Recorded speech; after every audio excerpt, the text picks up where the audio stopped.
अस्सलामुअलैकुम। रंगारेड्डी डिस्ट्रिक्ट के दईवालागुड़ा गांव से सामने आया इस खौफनाक 6 कत्ल के मामले में अब रोज नए नए खुलासे सामने आ रहे हैं। पुलिस की तहकीक जैसे जैसे आगे बढ़ रही है वैसे वैसे इस केस की कहानी और भी ज्यादा हैरान कर देने वाली बनती जा रही है। अब जो नया मालूमात सामने आया है उसके मुताबिक मुलजिम राजकुमार ने इस खौफनाक वाक़े को अंजाम देने से सिर्फ कुछ घंटे पहले अपने 2 मासूम बेटों के साथ कुछ घंटे खेला कूदा था। इस बात ने हर किसी को सोचने पर मजबूर कर दिया है। अब आप भी यही सोच होंगे कि भाई जो बाप अपने बच्चों से 2 घंटे खेला फिर उन्हें ऐसा कैसा, आखिर क्या हुआ, उसको कौन भयका दिए, किसने उसे भयकाया, ये मैं आपको आगे बताऊंगा। जिस चीज ने इसे भयकाया वो हर गली के अंदर मिलता है। डिटेल्स के मुताबिक जुम्मे के दिन राजकुमार अपने 2 छोटे बेटों को कटिंग कराने के लिए कटिंग शॉप भी लेके गया था। कटिंग करा के घर को वापस लाया, फिर वापस लाने के बाद क्रिकेट खेलने को भी लेके गया। जो लोग उसे उस दिन देख रहे थे उनको जर्रा भी अंदाजा नहीं था कि कुछ ही घंटों बाद यही शख्स इतना बड़ा जुर्म अंजाम देने वाला है। गाँव के लोग और रिश्तेदार इस बात पर यकीन नहीं कर पा रहे हैं कि जो बाप कुछ देर पहले अपने बच्चों के साथ हंस रहा था वही उनकी जिंदगी खत्म कर देगा। पुलिस के मुताबिक राजकुमार के खिलाफ इसी साल मई के महीने में पॉक्सो एक्ट के तहत एक केस रजिस्टर हुआ था। इल्जाम है कि ये अपनी 17 साल की पड़ोसी लड़की को काफी अरसे से परेशान कर रहा था। बाद में उसे जमानत मिल गई थी। तहकीक करने वाले अफसरान को शक है कि इसी केस की वजह से इसके दिल में इंतकाम की आग लगी थी, लेकिन पुलिस ने अभी तक इस वजह की रस्मी तस्दीक नहीं की है और तहकीक जारी। पुलिस के पास मौजूद सीसीटीवी फुटेज के मुताबिक जुमे की रात तकरीबन 11 बजे राजकुमार जबरदस्ती 17 साल की लड़की को अपने कार में बैठा कर ले जाता हुआ नजर आया। इस फुटेज ने पूरे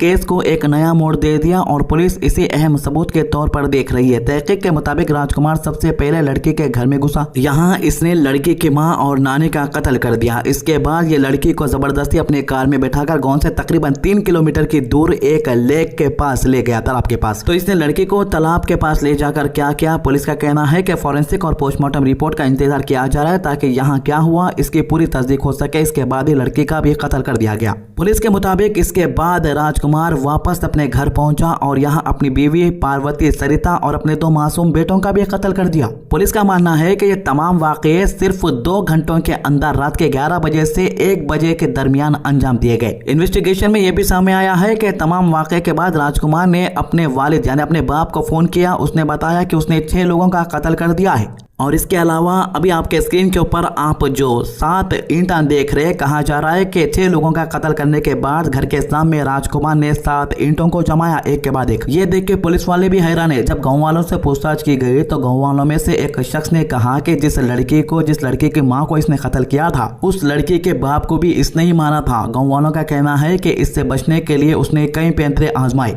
लेकिन कुछ लोगों को यह बात कंफर्म है कि उस लड़की का कत्ल भी जो है लड़की को हासिल करने के लिए राजकुमार ही किया था। इसीलिए कत्ल के बाद उसने 6 ईंटा नहीं जमाए बल्कि 7 ईंटा जमाए। पुलिस वालों को भी एक बड़ा ट्विस्ट दिख रहा है कि आखिर ये पूरा माजरा क्या है बोल के। तो राजकुमार फोन करके इसके बाप को बोला कि मैं 6 लोगों को मार दिया और मैं खुद भी मरने के लिए जा रहा हूँ। जी हाँ, इसके बाद से उसका फोन बंद भी आ रहा। अगर से वो मर भी जाता तो पुलिस वालों को उसकी लाश तो मिल जाती थी अभी तक, लेकिन अभी तक पुलिस वालों को उसके बारे में कोई पता नहीं चला है। अभी तक वो नहीं पकड़ा गया है। ये बात तो आप लोगों को मालूम होंगी। बताया जा रहा है कि कई पुलिस के टीम वाले उसको पकड़ने की हर वो कोशिश कर रहे। 2 लाख रुपए तक का इनाम तक रख दिया पुलिस वाले कि अगर कोई भी इसकी इन्फॉर्मेशन हम आपको देंगे तो 2 लाख रुपए इनाम देंगे हम लोग उसको। इसी बीच राजकुमार की बीवी पार्वती, सरिता के रिश्तेदारों ने मीडिया से बात करते हुए एक अहम खुलासा किया है। इनका कहना है कि राजकुमार और सरिता ने साल 2018 में लव मैरिज किया था। दोनों अलग अलग कैस्ट से ताल्लुक रखते थे, लेकिन मोहब्बत की वजह से शादी की। शादी के बाद इनके 2 बेटे हुए जो सिर्फ 3 और 2 साल के थे। एक लड़का 3 साल का और एक लड़का 2 साल का। रिश्तेदारों ने यह भी बताया कि राजकुमार अपनी बीवी से तकरीबन 5 साल छोटा था।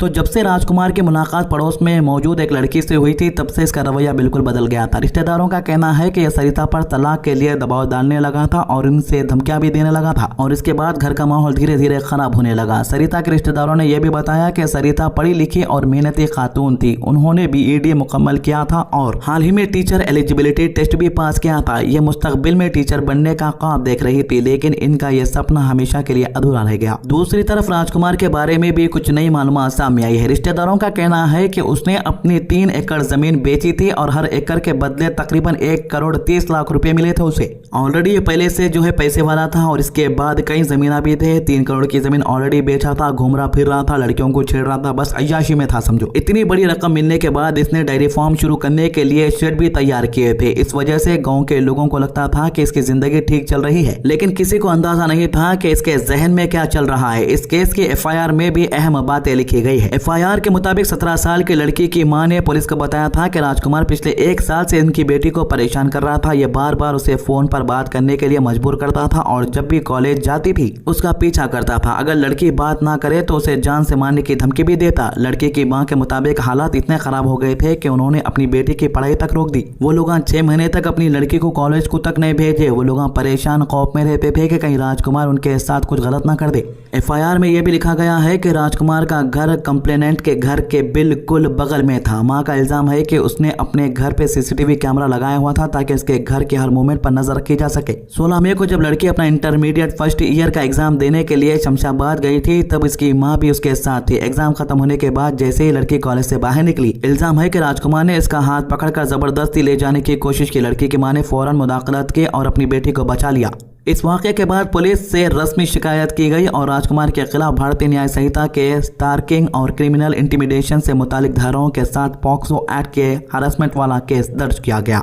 एक और सवाल, भाई जब केस दर्ज हो गया था इसके खिलाफ तो पुलिस वाले एक्शन क्यों नहीं लिए? यहाँ पर एक अपडेट ये आ रही है, 2 पुलिस वालों को इस मामले में सस्पेंड कर दिए कि 20 लाख रुपए की रिश्वत ली गई थी। 20 लाख रुपए की रिश्वत लेने के बाद पुलिस वालों ने इसके ऊपर जो सेक्शन लगाए थे उन सेक्शन के हिसाब से उसे आसानी से बेल मिल सकती थी। यही वजह थी कि 20 लाख रिश्वत लेकर कमजोर सेक्शन लगाए गए ताकि राजकुमार को आसानी से बेल मिल सके। इसी का फायदा उठाकर उसने जो है बेल ले ली। शायद यहाँ पर पुलिस वालों की भी नाकामी साफ जाहिर होती है। करप्शन पुलिस डिपार्टमेंट के अंदर भरा हुआ है। बस अब तो जो है कुछ ही पुलिस वाले ईमानदार बचे हुए हैं। अब उसको यही लगा होगा कि मेरे पास दौलत है, पुलिस वाले भी रिश्वत लेके मेरा काम कर दे रहे, तो मैं गलत काम भी करा तो और थोड़े पैसे ज्यादा देकर छूट जाऊंगा बोल के। तो अभी आपके स्क्रीन के ऊपर जो बीयर की बोतल देख रहे हैं यही वो बड़ी वजह है जिसकी वजह से उसका दिमाग खराब हुआ है। पीने के बाद नशा इंसान को जानवर बना देता है। कुछ लोग आजकल आप सुने होंगे लोगों के मुंह से कि भाई बीयर पिए तो कुछ भी नहीं होता। भाई बीयर के अंदर भी 2 किस्म रहते। सऊदी अरब के अंदर जो बीयर के बोतल मिलते हैं दुकानों के अंदर, वो कितना भी अगर पी लेंगे तो उसका कोई नशा नहीं होगा। उसके ऊपर साफ लिखा हुआ रहता है कि नॉन अल्कोहलिक। लेकिन इंडिया के अंदर जो बीयर के बोतल जो है शराब के दुकानों में मिलते, उसके ऊपर लिखा हुआ रहता है कि अल्कोहलिक।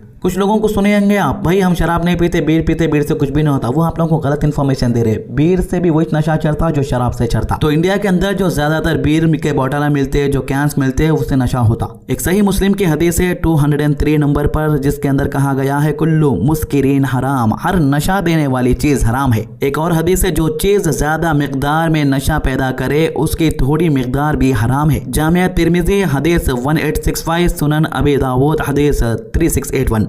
थोड़े लोग थोड़ा गांजा दांतों के अंदर रख लेते और उसको हल्लू से खाते रहते, नशा चढ़ते रहता, बोलते कि ये हराम नहीं है क्योंकि इससे नशा नहीं होता, बल्कि हालांकि उनको चढ़ते रहता नशा। जो शख्स शराब पीता है उसकी नमाज 40 दिन तक कबूल नहीं होती। अगर वो तौबा कर ले तो अल्लाह उसकी तौबा कबूल करता है। सुनन इब्न माजा हदीस 3377। लेकिन अपने पास कैसा है, इन डेली शराब पी लेता, जुम्मे के दिन पाइन खा लेता, जुम्मे की नमाज पढ़ लेता, फिर जुम्मे की नमाज पढ़ के खा लेके काम पे चल जाता, शाम में आके फिर शराब पी लेता। अपने माशरे के अंदर भी शराब पीना बिल्कुल आम हो गया। अब हैदराबाद के अंदर, तेलंगाना के अंदर आप लोग देख रहे होंगे पुलिस वाले जगह जगह गांजा पकड़ रहे। भाई गांजा से नशा नहीं होता, शराब से भी होता। अब एक बड़ा पुलिस वाला है, इंटरव्यू दे रहा था, अब उसका नाम नहीं लेना चाहूंगा, उन्हें बोल रहा है कि जो क्राइम्स हो रहे हैदराबाद में वो गांजे की वजह से हो रहे। अब इन्हें जो 7 जनों को मारा, क्या इन्हें गांजा का नशा करके मारा? नहीं होता, इन्हें तो जो है बीयर का नशा करके मारा सो है। मगर ये लोग बीयर या शराब के बारे में, अल्कोहल के बारे में बात नहीं करेंगे क्योंकि इससे डबल टैक्स आता। जो कंपनी इसको बनाती उन लोग एक रेट में बनाती, जो कंपनी इसको बेचती उन्हें डबल रेट में बेचती। इससे आधा जो है सरकार को भी जाता पैसा, सेंट्रल गवर्नमेंट को भी जाता है, स्टेट गवर्नमेंट को भी जाता,